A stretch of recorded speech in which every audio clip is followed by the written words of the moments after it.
কবর কত বড় কঠিন ভালো করে শুনবেন। আল্লাহ নবী বিশ্ব নবী দয়ার নবী জনাবে মুহাম্মদুর রাসূলুল্লাহ সাল্লাল্লাহু আলাইহি ওয়াসাল্লাম যিনি দুনিয়া থেকে যেদিন বিদায় হয়ে যাবে, প্রচণ্ড বুকে ব্যথা, মাথায় যন্ত্রণা, সহ্য করতে পারে না। আল্লাহ নবীর কাছে জিবরিল আলাইহিস সালাম এলেন, এসে বললেন আসসালামু আলাইকা ইয়া রাসূলুল্লাহ। দয়ার নবী, মায়ার নবী, তিনি তো রাহমাতাল লিল আলামিন। তিনি দয়ার নবী কেনা জোরে বলুন, তিনি মায়ার নবী কেনা জোরে বলুন। আছে না গজল, আল্লাহর নবী মায়ার নবী গো, আপনি নবী আমার জীবনের জীবন। আল্লাহর নবী মায়া নবী গো, আপনি নবী আমার জীবনের জীবন। আপনি আমার জীবন সাথী, অন্ধকার কবরের বাতি, আপনি হইলেন নির্দুনিয়ার ধন। আল্লাহর নবী মায়া নবী গো, আপনি নবী আমার জীবনের জীবন। আল্লাহর নবী মায়া নবী গো, আপনি নবী আমার জীবনের জীবন। রাহমাতাল লিল আলামিন, আপনি উম্মতের জামিন, আপনি হইলেন গুনাহগার উম্মতের আপনজন। আল্লাহর নবী মায়া নবী গো, আপনি নবী আমার জীবনের জীবন। দেখিয়া আপনার মুজিজা, ভাগ্যবতী হলেন খাদিজা।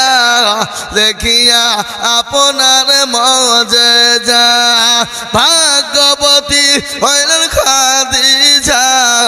সৌফা দিলেন জীবন যৌবন।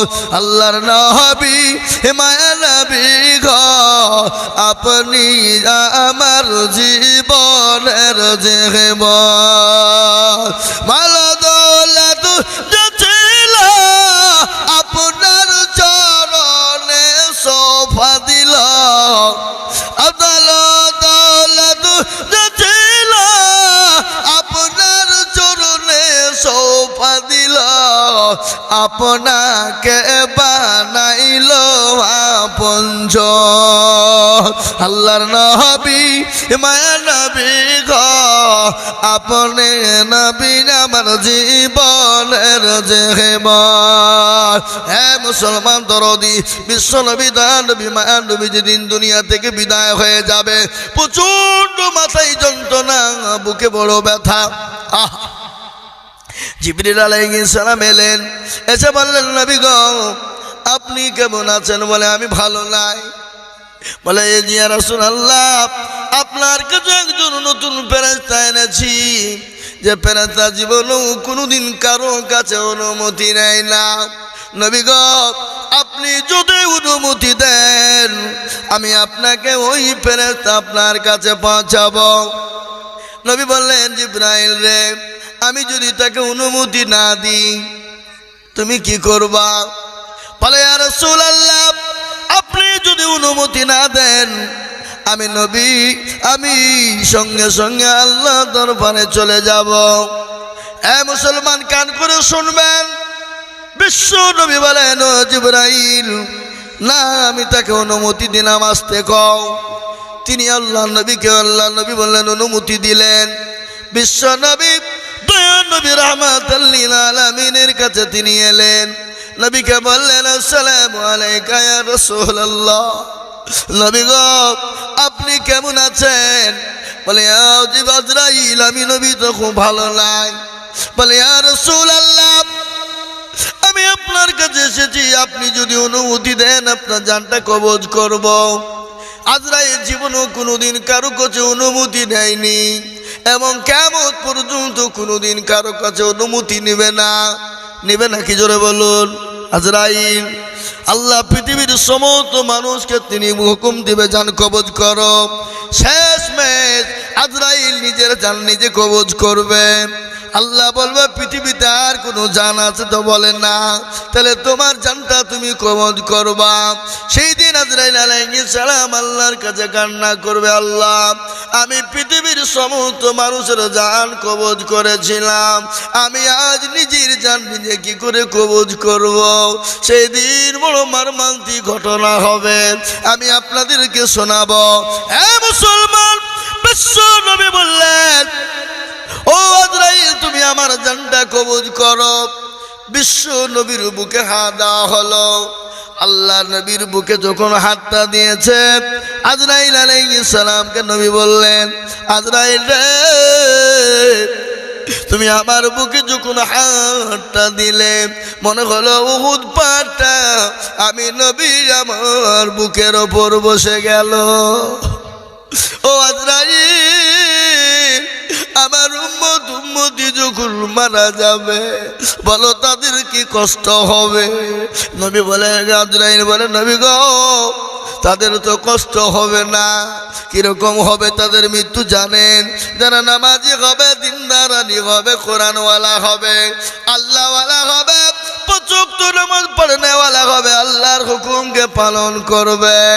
নবী গো বাচ্চা যেমন মায়ের কোলে বসে মায়ের স্তনে দুধ খেতে খেতে খেতে ঘুমিয়ে যায়, ওগো নবী যারা মুমিন হবে, পরহেজগার হবে, তারা ওরকম কুদের জানটা কবজ করা হবে, তারা ওরকম বাচ্চা ছেলের মতো ঘুমিয়ে যাবে। যারা বলুন সুবহানাল্লাহ। কিন্তু যারা বেনামাজি হবে, বেঈমানদার হবে, সুদখোর হবে, মদখোর হবে, ঘুষখোর হবে। মুসলমানের ছেলে মদ খায় না, এই কথা বলেন না কেন? মদ খাওয়া জায়েজ না না জায়েজ? এরা বলছে না তোমরা জায়েজ নাকি? হারাম।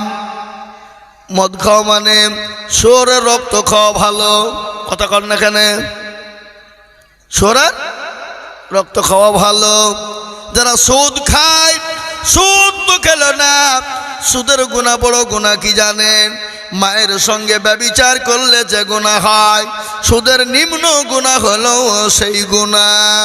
শুয়োর কি বলে, আপনার খাসির মাংস কিনে আনবেন ওই সুদের টাকা দিয়ে, বলেন তো গরুর মাংস কিনবেন সুদের টাকা দিয়ে, হালাল হবে নাকি? কথা কন। ওর থেকে শুয়োরের মাংস খাওয়া ভালো, কথা কন না কেন? হ্যাঁ মুসলমান, নিয়াত করবেন, আজ থেকে আপনি নিয়াত করবেন, বুখারী শরীফের প্রথম হাদিস, নিয়াত করবেন ইন্নামাল আমালু বিন্নিয়াত। প্রতিটি কাজ নিয়াতের উপর নির্ভর করে। আপনার নিয়াত থাকবে আল্লাহ, না জানতে হয়তো হয়ে যেতে পারে, আল্লাহ আমি জেনে বুঝে সুদ খাবো না, সুদ দিব না, সুদ লেওয়াও গুনাহ এবং সুদ দেওয়াও গুনাহ, জায়গা দেওয়া গুনাহ, সাক্ষী গুনাহ, খাতা কলম দেওয়া গুনাহ, আপনি সেক্রেটারি হওয়া গুনাহ, আপনার সাক্ষী হবেন তাও গুনাহ। সুতরাং সুদ থেকে মুসলমানকে বেঁচে থাকতে হবে। এখন তো সুদ বলছে না বাবা, ভদ্র ভাষা বলছে ইন্টারেস্ট, মানে ফেরেশতাও খুঁজে পাবে না কোন ভাষা বলছে।